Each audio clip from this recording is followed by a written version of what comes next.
Hi, I'm Lenora. I'm Kristen. Hello. I'm Isabel. Hola.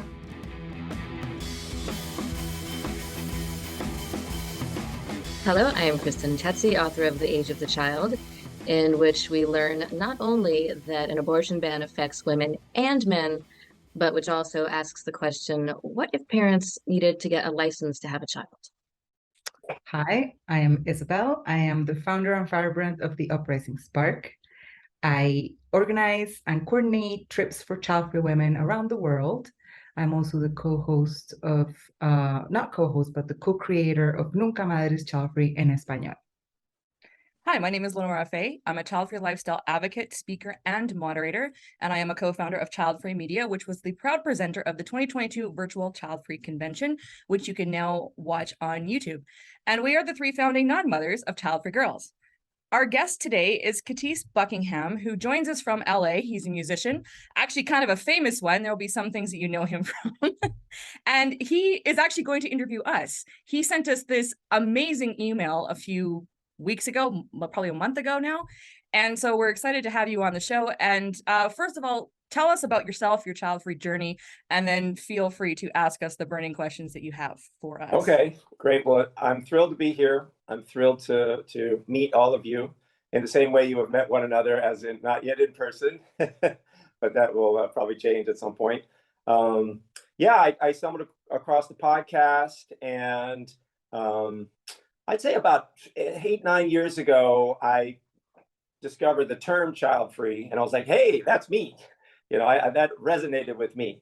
We've heard childless. I was like, no, child-free, debt-free, cancer-free, child-free. That works for me. But I do want to say one little thing right off the top here. And I know you guys, the reason I wanted to speak with you, because I feel like you have great respect for good parents. And I want to say I have a tremendous amount of respect and admiration for great parents. And I'm not here to advocate anybody not having children unless they don't want to and feel ill-suited to be a good parent.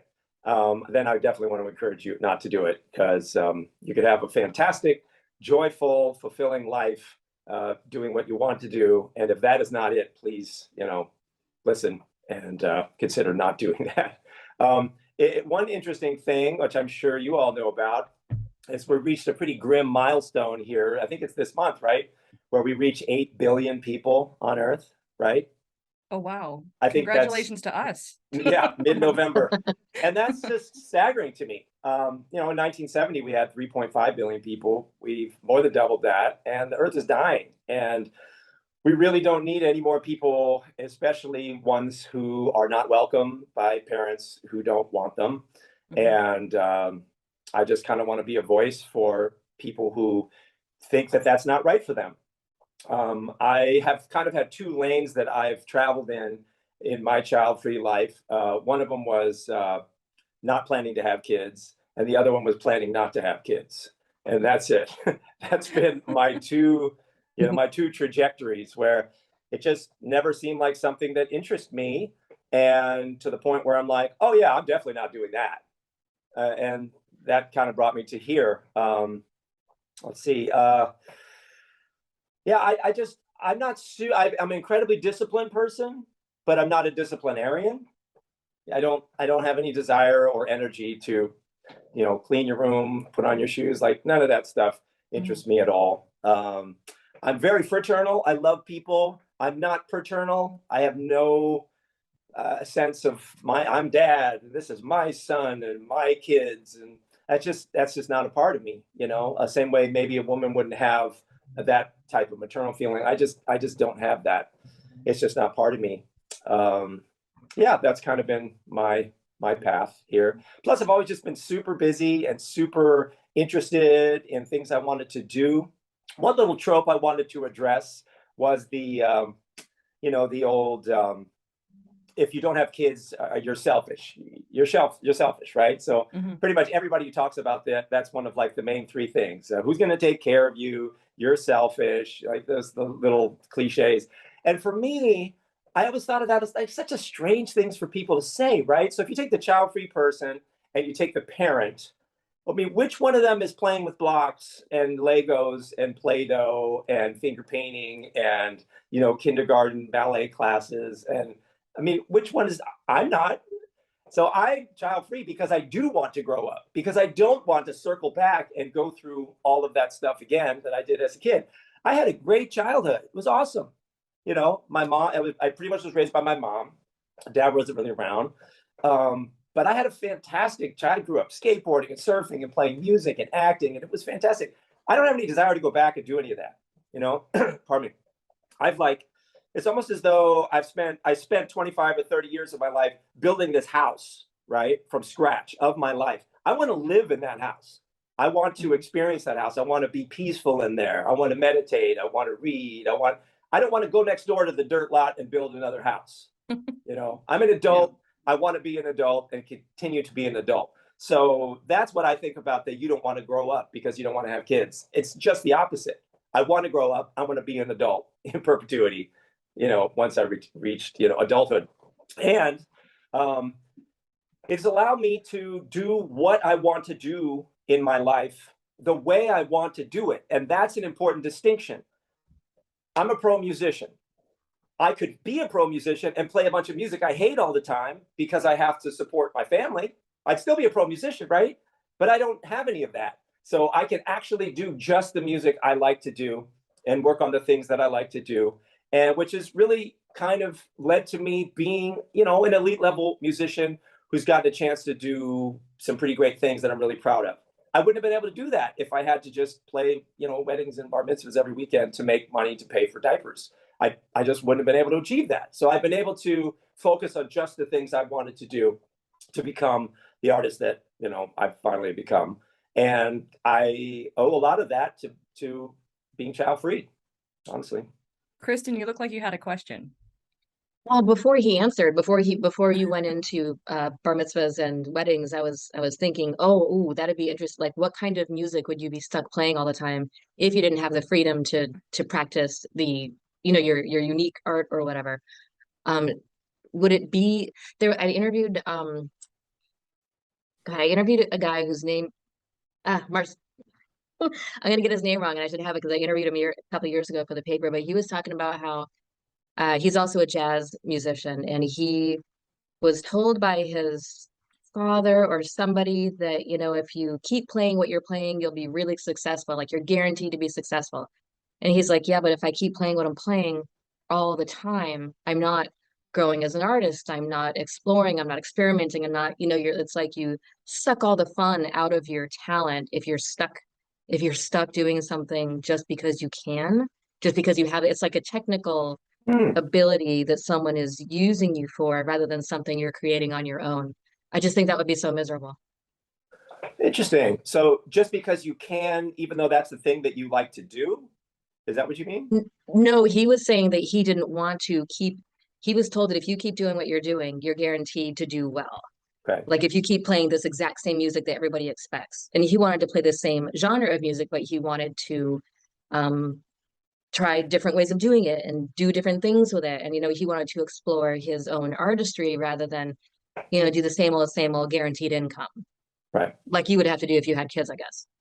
Yeah. Well, I mean, I've turned down more pop tours than most artists will ever do because I just didn't want to do it. And when I got to the point that I could turn things down, by the way, back in my mid-20s, I was poor. Like, I just had a roof over my head. I still only played the music that I wanted to play because that was my life, and it still is my life. You know, music is my child. That's my creative child. And just the way somebody would protect and care for and nurture their, you know, their child, their physical child, I do that same thing with music. It's not like I'm a musician now. I'm just going to sort of bastardize it and do whatever I want, and, you know, with it just to make money. It's like, no, I protect that. I mean, that's something that I hold dear every day, that I nurture, that I think about all the time. It's like, that's what fuels me, you know, that love and dedication that I have there. So, you know, yeah, back in my early 20s, I was doing some of those things just to pay a few bills and stuff. But even when I didn't really have a lot of money, I started just turning things down. I just went, no, I don't want to do that. And I'd have a friend say, oh, hey, man, are you independently wealthy or something? And I'd say, no, I just don't want to do it. And then it got to the point where, you know, water seeks its own level, you know, practice for the gig you want, not the gig you have. And that's what I always did. I'd be on a gig sometimes in my mid-20s, and I'd be like, I want to be so good that it would be silly for me to be on this gig. That people would be like, why are you here? What the hell? You know, I'm not in an ego standpoint at all. And I'm thrilled for people who, if they need those gigs and they're doing them, you know, I'm not throwing shade on anybody. You know, being a pro musician, and I've never had a job otherwise, I mean, that's a big deal in and of itself, regardless of what kind of music you're playing. So I feel very, very fortunate. I don't want to sound weird and egotistical or anything about that. I really am not. I have great respect for everybody trying to play music or be an artist who's, you know, not so mainstream and doing their own thing. But yeah, I've had to exclude things in order to be able to focus on the things that, you know, made me who I am. And one of those things that's never interested me is having kids. I'm so happy for folks with that's their passion and that's what they've always wanted to do. One thing that's never crossed my mind once in my whole life is, oh, I can't wait to do this with my son. Oh, I can't wait to bring my kids here. Oh, the tide pools in Central California, so pretty, that my kids are going to love this. That has never crossed my mind once, ever. So how do you explain all the musicians that have children? I mean, that's a whole other topic we probably don't want to get into, but no, I mean, I'd love to comment on that. Well, first of all, I've known many great, some good friends of mine who are world-class, super famous, you know, jazz musicians who had kids. And honestly, we're gone 9 months of the year, every year for the entire upbringing of the kids. Was that mostly male or both? Yeah. Or, yes. Yeah. Okay. Definitely. I find that interesting. I'm a former musician myself. I mean, know, I'm still a musician, but you know, I feel like this is a therapy session because I'm like, damn it, I really should have met you 12 years ago, and I probably would have still played music. Because anyway, that's one topic. of the reasons I was so drawn to you guys was your musical background, and I felt like I resonated with that so much. It's everything you said. I'm like, yep. I get it. It's hard. You know what that dedication is. But you know what that dedication and sacrifice is about. Yeah, it is your whole life, and to an extent, it's still there. It never goes away. But okay, so I just wanted to shift gears. So you have questions you do want to ask us. I think maybe I've sort of translated my questions into statements, but I can flip them back. I actually do have something pertinent that I've been thinking about that I wanted to ask you. And to be honest, it actually is something that's associated. And by the way, sorry to be so heteronormative, folks, about, you know, I'm just speaking from my own perspective here, so it comes across maybe a little bit like that. There's a term and a concept that I have not heard once from any. I've listened to all your podcasts, right? I was listening to We Are Child Free. I was listening to the Dr. J's thing, the Child Free Money. And correct me if I'm wrong, there was a term that I've curious, I've never heard once, and that term is provider. The idea of provider, okay? Of, well, it doesn't really matter what you want to do, what your passion is, as long as you're bringing in enough resources to support the family, right? Provider. I'm a good provider. That's something that has never resonated, with me at all. Not at all. I want to do what I want to do, how I want to do it. You know, I don't have any like, well, I'm just going to do whatever I can to bring home the bacon and what. And plenty of women are providers, and men, it's not just a male thing. But what do you guys think about that? That idea of, because it seems like the reason I think I resonate with you three is you're very self-aware. You're self-aware. You know what works and doesn't work for you, and doing your life on your own terms that makes you happy, not just whatever you can to bring in resources to pay for your brood, you know, your family, your bunch of kids, is I just never resonated with me. There's just things that just didn't work. I feel like I have to provide for my closet. You know, for your it's kind of a joke, but it's kind of serious. That's a good point. I mean, speaking as someone that's single and independent, I feel like I've always relied on myself. I would never call myself a provider because I mean, I'm just providing for myself. But actually, we are. I think it never once occurred to me to use that term. I don't know about you two, but I think it's always been sort of associated, from my perspective, with. Let me take one step back, okay? So now we're going to get into the meat of it here. When I first started really digging in and listening to you guys, listening to other things, I realized, like, stupidly, you know, I should have known this at the beginning. It's like, oh my God, on the front lines of this movement are women. You know, the men are just dicking around out in the back, you know, on the back of the field. You guys are on the front lines of this. And I developed just so much a deeper level of knowledge and respect and just consideration for all the societal BS and familial pressures and just all of that. It's like, oh my God, like I'm so free of that. Because if you're a successful guy, and by the way, I'm just talking about general cliches. I don't feel this way. If you're a successful guy, the notion is, hey, you've done it. You've made it. You've reached the mountaintop. Good for you. That's the big male thing, right? And then the big female thing is, where are your kids? You know, then you've reached the mountaintop, right? So under the umbrella of successful guy is, oh, will you be a good provider? So you could be a dad anytime, right? You could do it anytime. And you have this, wider window of time. I agree with you guys in your episode about old people having kids. I agree with that too. But societally saying like, whatever, and that little wink, oh, you don't have kids? Oh, nice, man. You're doing good. You avoided it so far, that kind of wink, nudge thing. But under the guise of being successful, I feel like the tacit narrative is, well, you can do it whenever you want. You can probably find somebody pretty easily who, wants to do it with you, have a kid and have that union and have kids. Because, if you're successful, it's like, oh, that shouldn't be too difficult for you to put that thing together. And so there really just isn't any pressure, kind of, Have you ever had a relationship end because you didn't want to have kids, or the relationship that just didn't go beyond a couple of dates because you didn't want kids?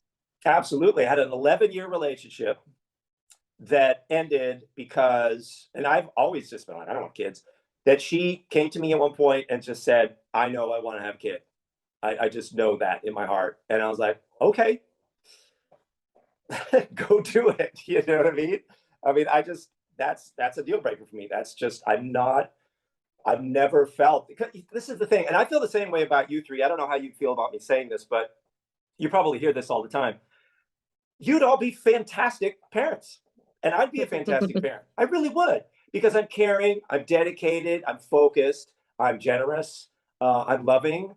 I think I have a really good idea of how big a responsibility that is and how much of my life I really need to shelve to do that. That's why I'm not doing it. So the very reason I would be a good parent is because I'm not going to do it.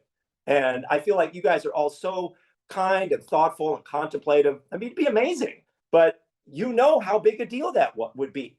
If somebody said, hey, you want to go climb Mount Everest? It's not like, yeah, let's get on the 3:00 flight to go out there. It's like, no, you three would go, well, I need to start training for the next 5 years to, just to get to base camp 1 or 5 or whatever it's called. To clarify, I would say no. Hell no. Or that. But I'm just saying, like, what an awesome responsibility it is. Right? You understand that. And I feel like I have an idea of what a huge responsibility it is to be a parent. That's why I have no desire to do it. Isabel, did you have a comment on the provider statement? Yeah, well, I do actually, because it's interesting how that actually like equates to being a good dad. There's this thing, about men just giving a free pass if they have a child and they're like, oh, nope, this is not for me. And just kind of like, there's so many single mothers all over the world who have to take care of their children, and their dads, the kids' biological fathers don't have any kind of responsibility towards them at all. Not only emotional, but like financial. They just completely separate themselves from their kids. So I think it's unfair, but in reality, the whole provider thing makes you a good dad, which is, instead of that, it should actually be like the norm. It should be like, okay, you're going to be a dad. Make sure that you have enough income that you're going to be able to give your children a good life. Well, by that same token, the male who's the good provider in many cases is out there in the world being successful. So they're doing what they want, essentially, right? Yeah. They're out there doing what they want. If the woman at home with the kids isn't necessarily what they want, it doesn't matter, because societally they're being the best woman they can because they're being a mom. So the guys out there doing what they want under the umbrella of success is that provider, layer of the cake. And yeah, if they're doing that, they're being a good dad. Exactly what you said right there. Yeah. Well, And that, they're not necessarily doing what they want because, like you said, if you were a father, you'd have to do a whole bunch of gigs you didn't want to do just to provide for your family instead of doing what you want to do, which can. I'm not a musician, but I'm a writer, and I've worked for a newspaper, which was writing. But after a couple of years, I absolutely had to quit because there was no creativity in it. It was driving me crazy. You know, I'm supposed to write fiction. That's what I do. Um, so I don't know that, like, I think men are also a little bit stifled by the patriarchy. And I think even if they don't get the same kind of pressure we get to have kids, like it's not as overt. I think a lot of men still do feel like, well, this is the path you take. I mean, even you said like men will be like, oh, you avoided it so far, as if it's kind of inevitable, as if, good for you, you didn't get stuck in this. Oh, but I did. Well, so okay, you're stuck. You're kind of expected to be the provider. So even if you are being successful, what if you don't want to be successful? What if you don't want that job, but you have to have that stupid ass job because that's what's paying for your family? You know what I mean? I don't think anybody is in a good situation if they have kids they don't want, or if they're stuck, if they find themselves having allowed milestones to take them into a very permanent situation of having to care for kids for the rest of their lives, whether financially or otherwise. right. Yeah, that's a fantastic point. I just meant in situations where theoretically you built something that was what you were happy with Yeah, what, sure. like for instance, right now, I would be able to have kids and still not do stuff I don't want. I could do exactly what I want because I've got my life together enough that I still would turn down those gigs and have plenty of money to raise kids if I, if I want. You are an unusual situation. Yeah, Exactly. absolutely. Absolutely. No, But yeah, you also find, men in general not actually chasing first that sense of security and saying, okay, I'm ready. I can have kids now. Instead of that, it's more like I had a child that I wanted or, was discussed with my wife or whatever. And now I have to hustle because now I have to provide for the kids. right. And that's when they get stuck in situations like the one that Kristen mentioned. Right. I get that. This might be a little arcane, but what about, I don't know, have you guys done the topic of child-free women in relation to the pay gap, the gender pay gap, and just this sort of, again, another tacit narrative. It's not talked about that much, that like, well, women, they're going to get paid less, they might be less successful, not so much anymore, but in the past. So they better have kids because they're going to be poor and old and frail and not, a strong man. So they have to have a kid in order to protect them and everything. Does that make sense? I feel like some parts of the world still live like that, or some parts of the US probably still want that to be the case. Colombia, for sure. Yeah. really? Yeah. Yeah, I know people here who have kids and they openly say, because I need someone to take care of me when I'm old. Right. Because when they grow Like up they and need become somewhere to adults, live. Right. huh? Like they need somewhere to live. Yeah, like once they're or maybe they don't have like enough income, so they know maybe their children, when they grow up and they start working, then they're also going to support their parents financially, or their mother in this case. And Well, that's they a topic. openly say it, which is, to me, is like that's the thing, that they openly say it and it's accepted. Right. Like, Well, that's a why? topic that you guys have certainly covered beautifully, and I've heard a lot, is the who's gonna care for me when I'm older. I feel like when people say that, they are saying that, but in a way they're also saying who's gonna care about me when I'm older? Who's gonna give a Yeah, shit? that's a good point. Who's gonna love me? Who's gonna visit me? Who's gonna be my friend? Who's gonna, am I gonna just be alone? Because this is again something you guys covered beautifully, and we don't need to belabor this, but gambling on your kids to pay for your old age is a dubious bet, right? I mean, that kid could be playing video games in your basement. They could move to Greece to teach the mandolin for $20 a day. They could die in a car accident. Like, that's a terrible bet. Planning for your own retirement, old age, you have your entire life to do that. You have hundreds of thousands of dollars that you didn't have to spend on your kids that you can, focus there. And that just seems like a much better bet. So what you're really saying is, who's going to care about me when I'm older? And I would say those lifelong indelible friendships that you create in your life, because you're an interesting worldly person who's out there meeting people, and those people who would do anything for you, and you do anything for them, and they'll always be in your life. You know, that's your family. I mean, I know Dan Savage didn't coin the term, but he always says there's your biological family and your logical family, right? And for me, it's like, I just don't feel like just because they have my bloodline, same last name, like that's a thing. You know, it's like my friends are my family. They are the people that I'm most, close to. Well, I mean, we've talked about, this is something that I think you guys have touched on, and this is something that I really wanted to mention to you, is I love my mom to death. She passed about 8 years ago, and I took care of her. I actually took care of my mom for about 7 years. And I love my mom to death. But the people who really gave me life are my musical mentors. Those are my parents, really. Those are the people who are with me every moment of every day, as I do what I love to do. You know what I mean? And that's fascinating to me because I don't teach much, but I've been able to be that voice, that mentor, that inspiration to, a handful of people, a good amount of people, even people I don't know probably, where I've really given them life. So in other words, their parents taught them to tie their shoes and use the bathroom and put on a shirt and, all of that stuff. But the things that I was able to teach them that really gave them life, that really sparked that passion in their life for the thing that really moves them with music, that's not something that their parent was able to do. Not that they didn't want to, they were able to drive them to a lesson or pay for it, and that's it. And great that they did that, because they facilitated that young person being able to grow into the great musician that they became. But it was me who did that.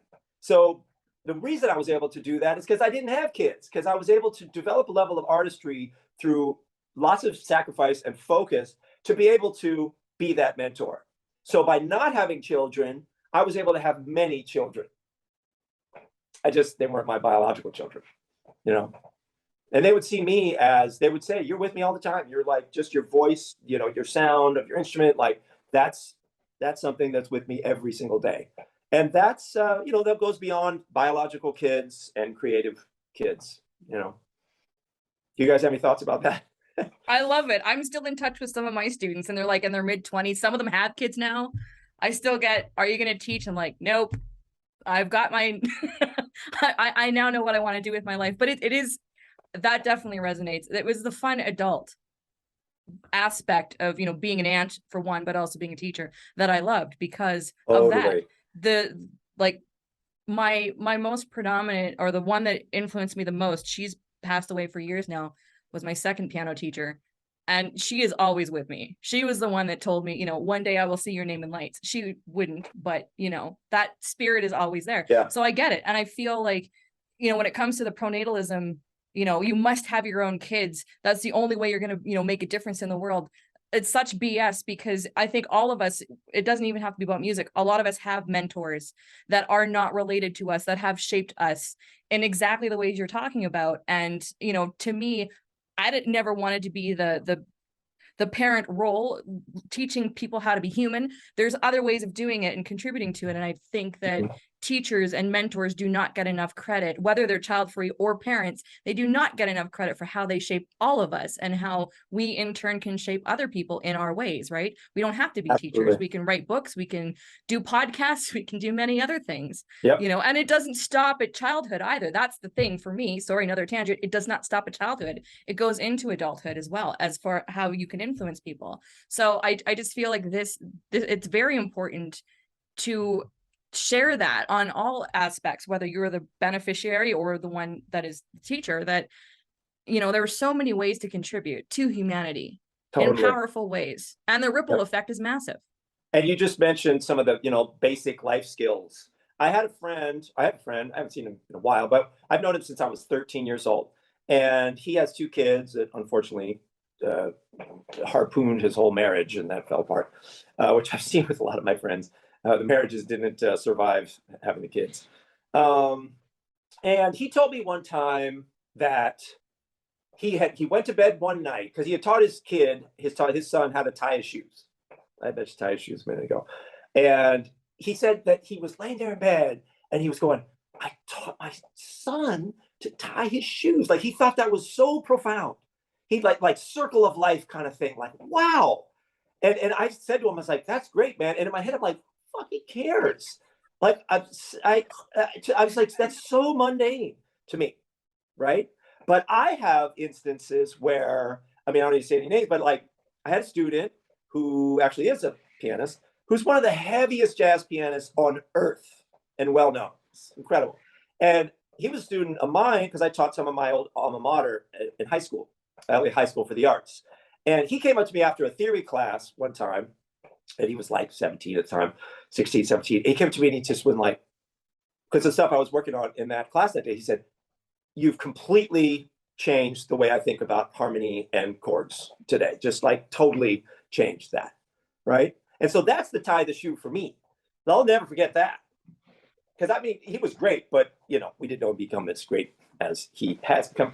But that's profound to me. That's a profound thing to me. And I'm not trying to throw shade at my friend. I'm glad that that was a profound moment for him. I really am, because I love the guy and it's great, but it just doesn't resonate for me. It's not for everybody.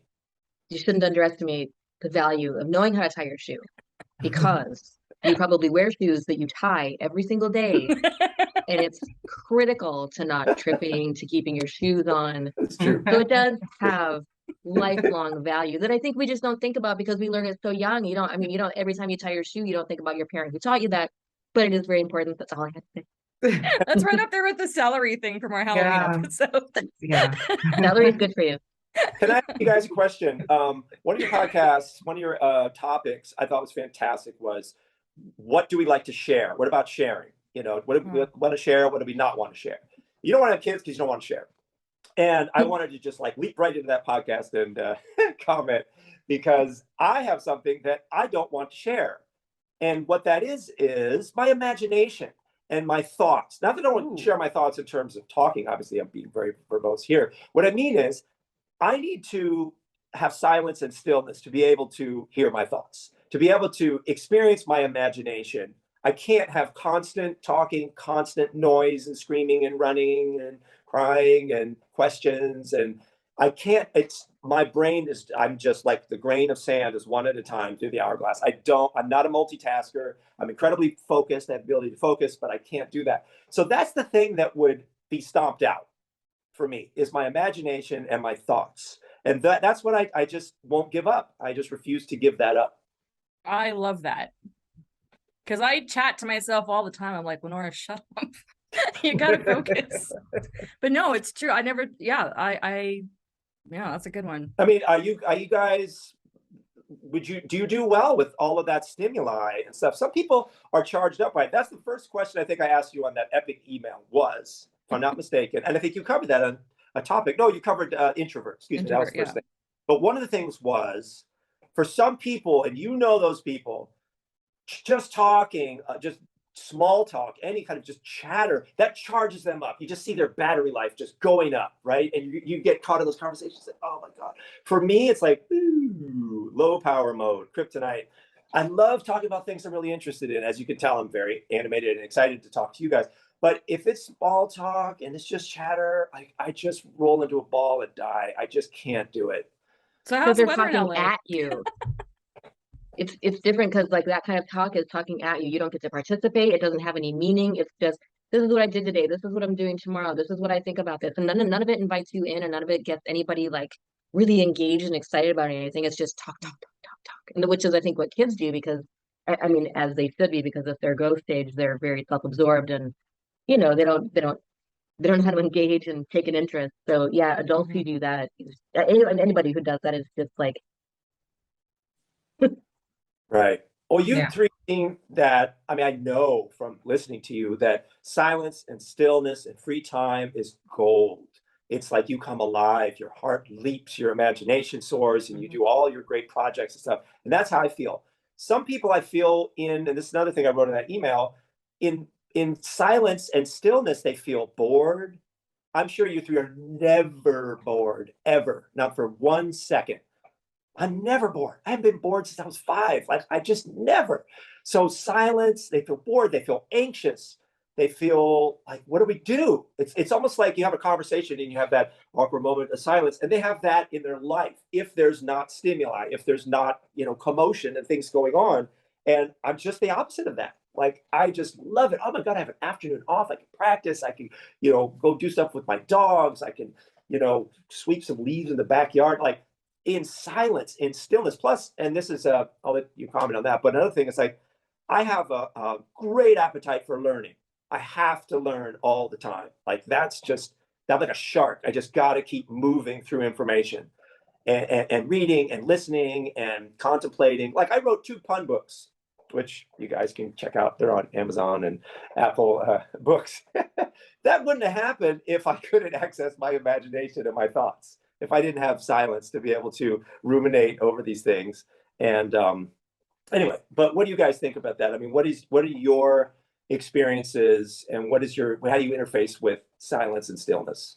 I just, it's interesting because in my experience, people who get charged up by this type of conversations that we said, it's just like small talk, and like Kristen mentioned, they're talking at you. And I feel they really don't take the time to do any introspection at all. And I think one of the things that, as an introvert myself, and also, I guess, one of the reasons why I decided also not to have children is because I'm trying to build myself and to like evolve, as a person. And I don't think I could deal with that type of, yada yada all day if I'm really trying to focus on growing myself. I'm also like you in the sense that I love learning new things. So today, I was with someone I just met. We're having this conversation. This guy has the most interesting life. He's talking at me like, but he's not talking. It's not small talk. He's teaching me while he's telling me all these things that he's done, and I'm just, all the knowledge and all the experience. I love that. Yeah, that charges me up too. A child can't provide that for sure. No. No. It's kind of one-sided, but I know a lot of people learn a tremendous amount having a kid, right? Discipline, focus, nurturing, all those things. I've learned many, many of those things from music, from sitting for thousands of hours of practice alone and working and nurturing and practicing and just trying to, bring something to life. And people are so, flip about, so why you have kids? You should have kids. You should have kids. I'm like, okay, tell you what, I'll have a kid. You sit for 30,000 hours of your life and blow into a piece of metal until it becomes great. They're like, that sounds terrible. I'm like, now you know how I feel about having a kid. It sounds terrible. And that's why I love that other people are doing it. That's great, because I don't want to do it. I don't want to do it. And if there's a pothole on my street and somebody's filling, I'm like, thank you, great. I'm not going to do it. I'm not going to fill a pothole.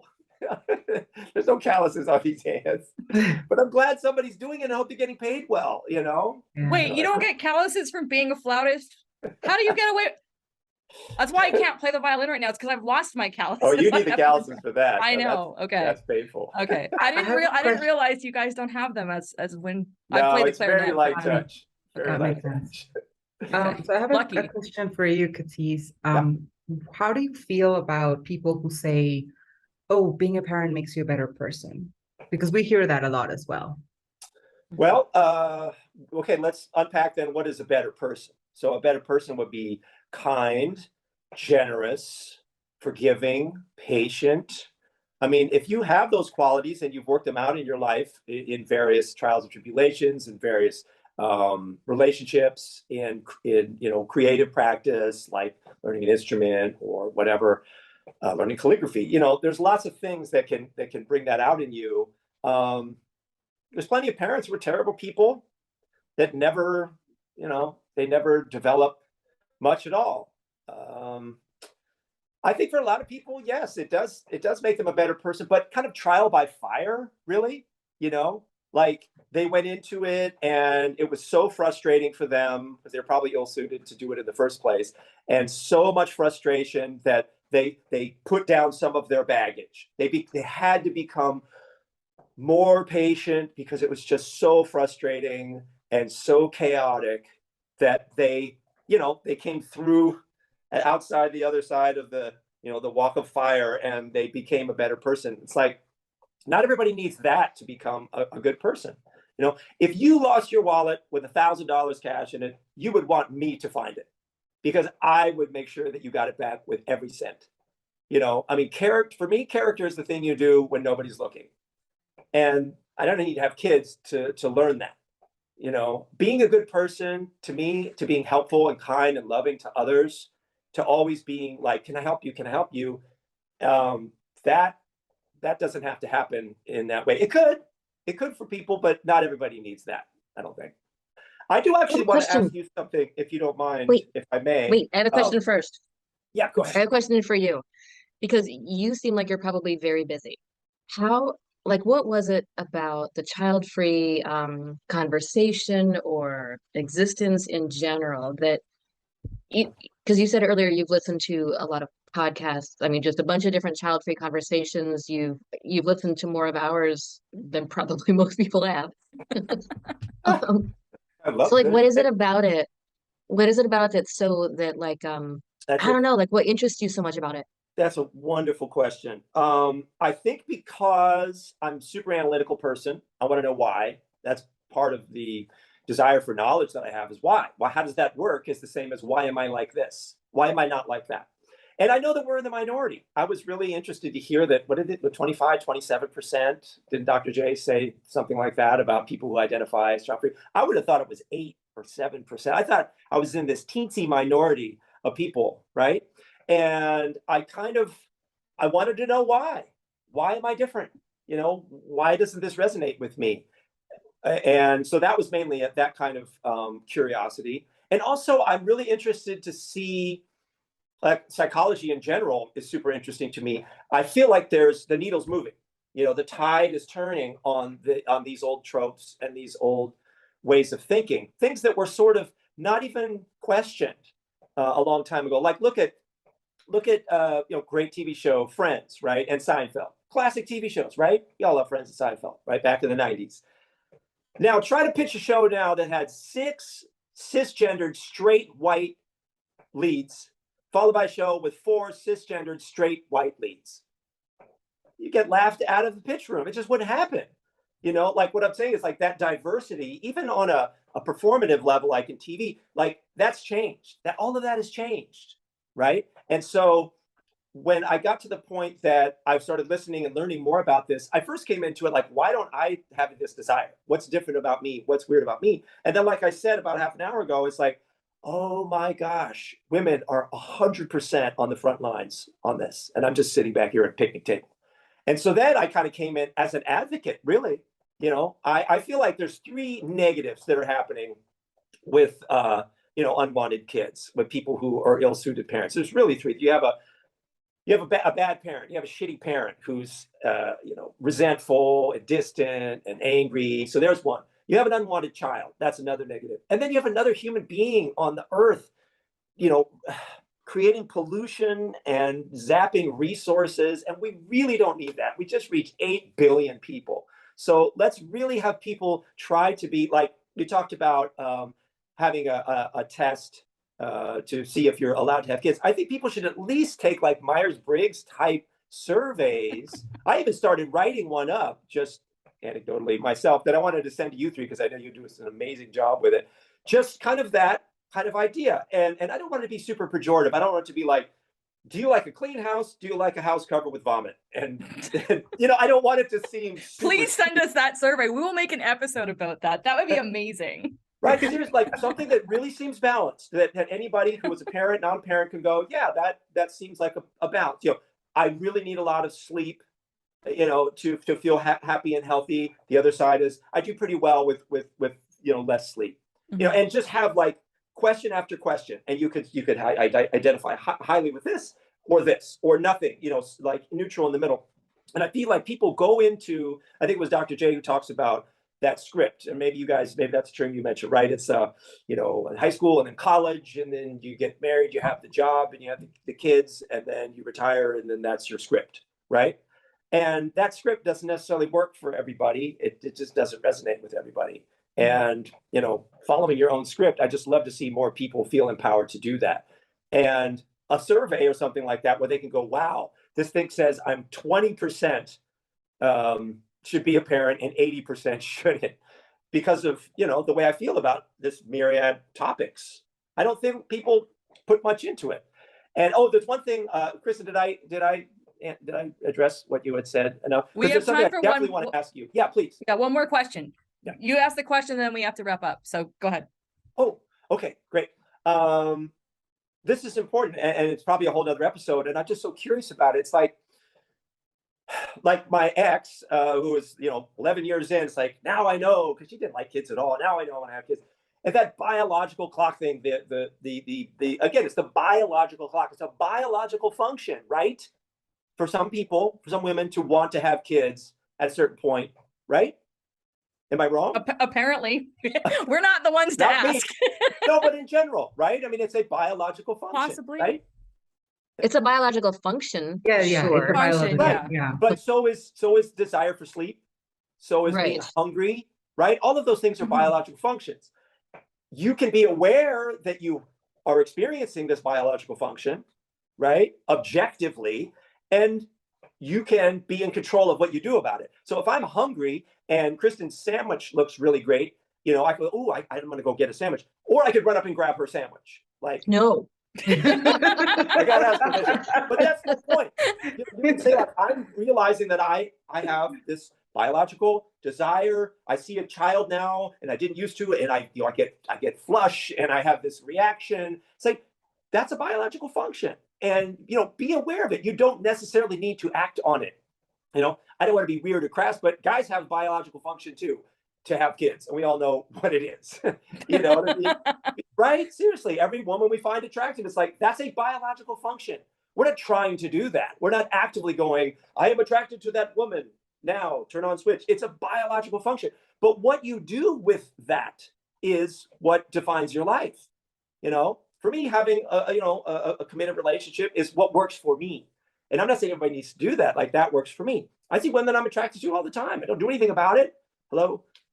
That's what I decide to do with what is my, you know, biological function. And so that's all I really wanted to ask you, or just like throw out there. It's like, I feel, oh, this, you know, I have this desire to have a child, so I got to have a child. It's like, how about I have this desire to have a child? Okay, I observe that I have this desire, but I'm not somebody who really would work in that capacity. I've really put some thought into it, and I don't feel I could be a great parent. Doesn't mean that desire just goes away. It might be there. Just because I don't act on, you know, pursuing every woman I find attractive doesn't mean my life's great. I'm super happy.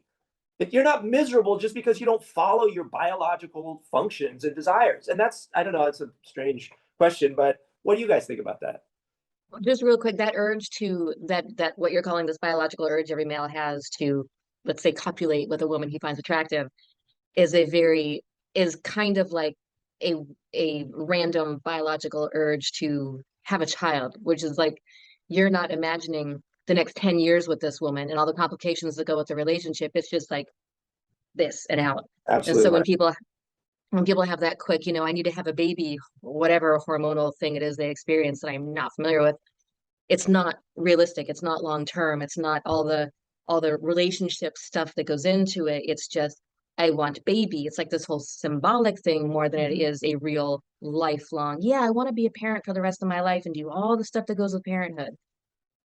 Right, exactly. I mean, Nikki Glaser, the stand-up comic, you guys probably know her, and she had a great bit in which you've probably seen, was so hilarious. She's in the middle of a thing. She goes, and, you know, maybe she mentioned her age or something. I'm 32, whatever, something, and I really want a baby. I really want a baby. I don't want a kid. I want a baby. Yeah, Because they're only a baby for a short time, and then they're just Doug. And I don't want Doug. I want a baby. And I was like, yes, was that's so good. it. Yeah. That's fantastic. That's it in a nutshell. Yep. I want a baby. It's like, great. You know, that woman's attractive. But, you know, so what? You don't want Doug either. I don't want Doug either. Exactly. And I just, so that awareness, I feel, and so this gets back to your question, Kristen. So why am I interested in this? Because I'm interested because I see the needle moving.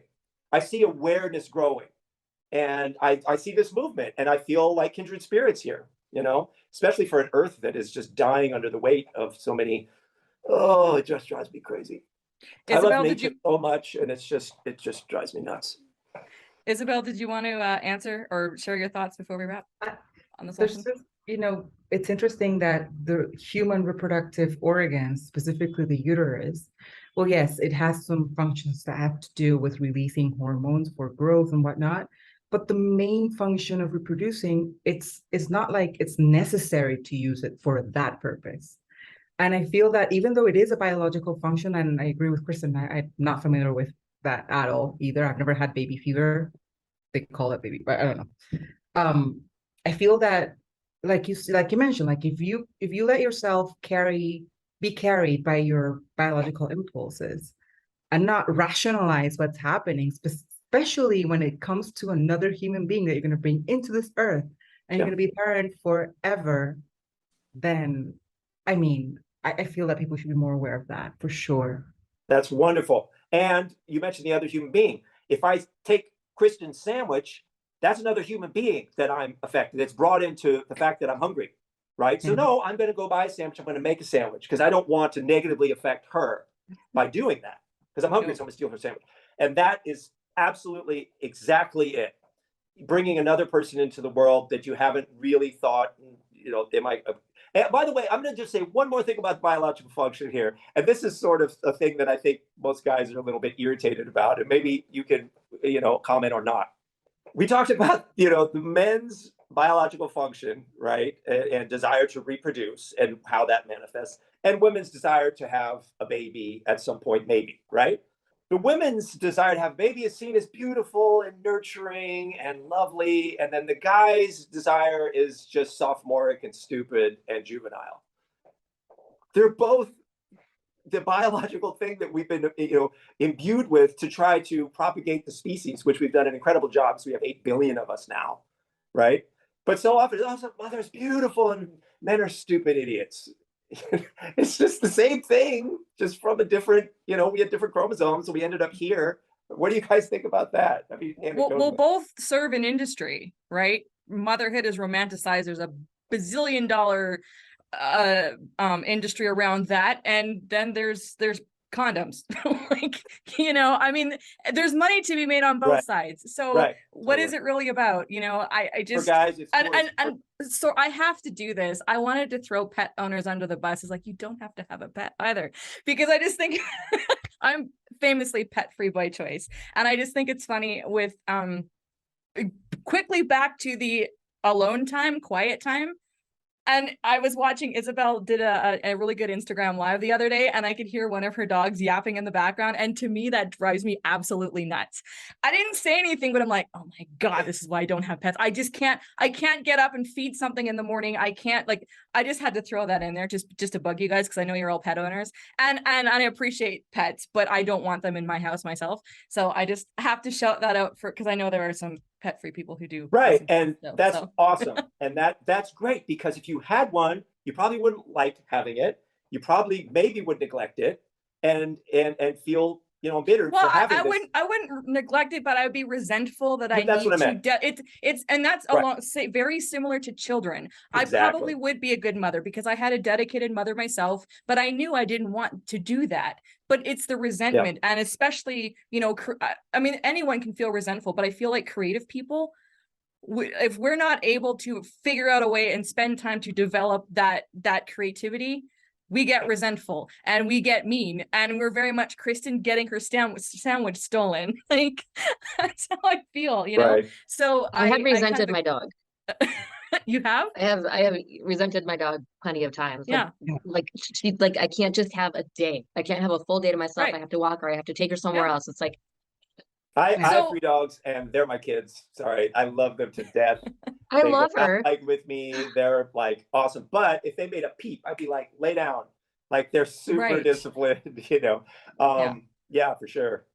Yeah. So I feel like that that last question, we need to have a second or third or fourth episode, but we do have to wrap. It's a totally different thing. I know. It's good though. It's and really one good. last thing we talked about, and it's like, I'm a pro musician. I've done some things that are, maybe have some notoriety. And one thing I heard you guys talk about, or various folks talk about, is I think some people, when they consider that they don't want to have kids, feel this sort of pressure, like, that means I need to be Marie Curie or Jonas Salk or Maya Angelou. Like, I need to be some huge figure in the world. It's like, no, you don't.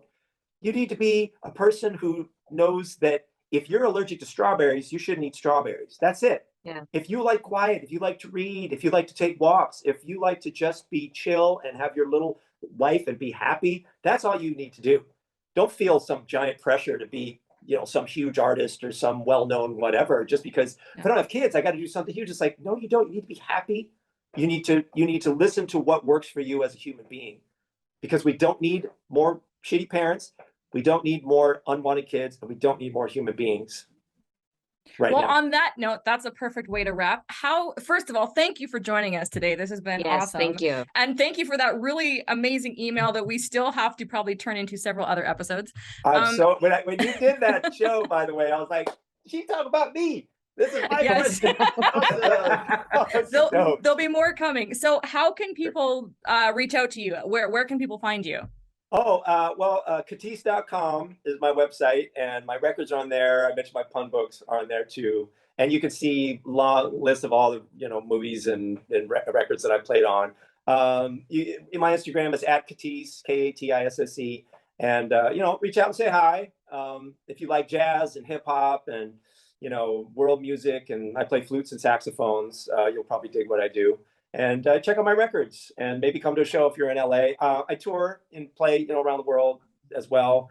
You probably heard a bunch of stuff I've done. I just was featured soloist on Minions 2, the movie Minions, and so I've helped kids. I played on kids' movies. I was featured soloist on Minions 1 as well. And I play on movies and records, and I'm a pro musician. So reach out and say hi. Awesome. Thank you so much. Well, that is all for today's episode. If you have any comments, questions, you can always email us at childfreegirls@gmail.com. Of course, our website is childfreegirls.com. And if you're watching us on YouTube, please subscribe. Just a little button down there somewhere. And if you're listening to us on our podcast, go to YouTube and subscribe. That'll help us a lot.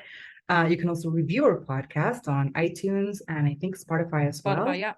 Awesome. And you can find us all over social media. We're most active on Facebook, Instagram, and Twitter at Childfree Girls. And we don't have a question for you today. Just enjoy the rest of your day. You get a laugh from Kristen today. What? If you she can, or sorry, they can ask our guest a question. Maybe that's yes, I was going to say that. Actually, I was going to say, okay. if you have any questions for about anything that happened or was talked about on the show, if you have any questions for Katisse, please do either email him, because he just gave you his contact information.